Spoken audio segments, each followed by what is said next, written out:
The number 5 spot in Desolation Point belongs to the old stone church on the hill. Sporting a fire barrel, plenty of wood, and some natural resources nearby, it can be a good place to make a rest area or a temporary base in cases of cabin fever. The stone church has a fire barrel and lots of wood if you have an axe, reishi, old man's beard, and rabbits nearby, and the possibility of finding a bedroll, hunting rifle, and other useful items. But the cold can easily penetrate the stone walls, making you reliant on firewood and high-quality clothing, unless you'd prefer sleeping in the abandoned mine down the path, and is far away from fishing spots. 3 out of 10, good in certain situations, but there are more comfortable options. The Riken takes spot number 4 because of its unforgiving darkness, but good location between the Lighthouse and processing facility. Although it has an old usable forge for crafting necessary tools late game or on harder difficulties, without a lantern or torch, it is almost impossible to navigate. The Riken is near the center of the region, allowing for efficient looting runs. It has a bed and forge which can be used for cooking, and is near deep water for creating fishing holes. But the dark interior makes it less inviting than others, a bear sometimes roams the area, and the tilt of the ship can get a little annoying. 5 out of 10. Dark and uncomfortable, but it can turn the tides of your adventure with the ability to snipe bears off the deck and create the necessary tools for survival. Just be sure to stock up on coal and bring a hammer. The 3rd spot goes to the big, beautiful Hibernia Processing. With loads of storage, materials, tools, and multiple exits, it can be very useful when starting off in this region. Just be wary of the multiple wolves and bears roaming the area. Hibernia Processing has a workbench, indoor fire barrel, bed, and lots of possible items including firearms and heavy hammers, is near the abandoned mine number 5 shortcut to the other side of the region, and has multiple exits in case of predators. But its size can be daunting for organizers, at night it can be difficult to navigate, and hostile wildlife sometimes block off your travel routes.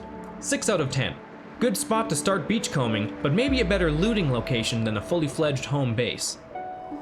The number 2 spot is only slightly better than the last, but is often overshadowed by the grand Hibernia Processing nearby. The trailer outside of the facility is small and manageable, is a stone's throw from the loot and workbench of the main building, and has an outdoor fire barrel.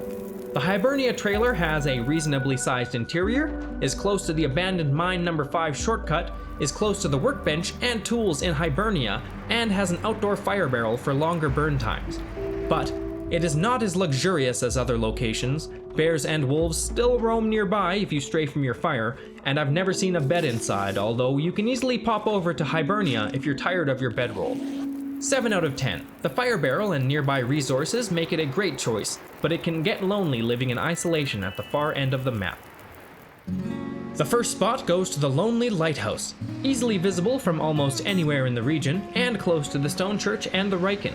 With a cozy interior, stove, and storage space, after mapping the region from the top of the tower, you can bunk up and begin your peaceful life on the frigid coast. The lonely Lighthouse is safe from predators in the immediate vicinity, has a bed, stove, and ample storage space, is a short trek from the stone church and its resource gathering areas, and has a shortcut out the back that leads to the ice for fishing or beachcombing. But wolves often patrol the intersection leading to the Lighthouse. It is lacking a workbench, and it can get quite annoying having to walk all the way home after every excursion. 9 out of 10. Its coziness and originality shoves the lonely Lighthouse to first place, but it does require long treks. Desolation Point is a small region, but it can be rewarding and beautiful on aurora nights when the ice is illuminated by the lighthouse. If you are wary of hostile wildlife, which can even be found in a secluded cave at the end of the road, this region can be one of the most fun, even if you're only here to make tools at the forge before heading back out.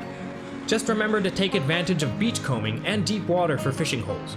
If you're looking for more, take a look at my other top 5 base location videos for the Long Dark, or Doug's Tale from the Far Territory for a cinematic Long Dark experience.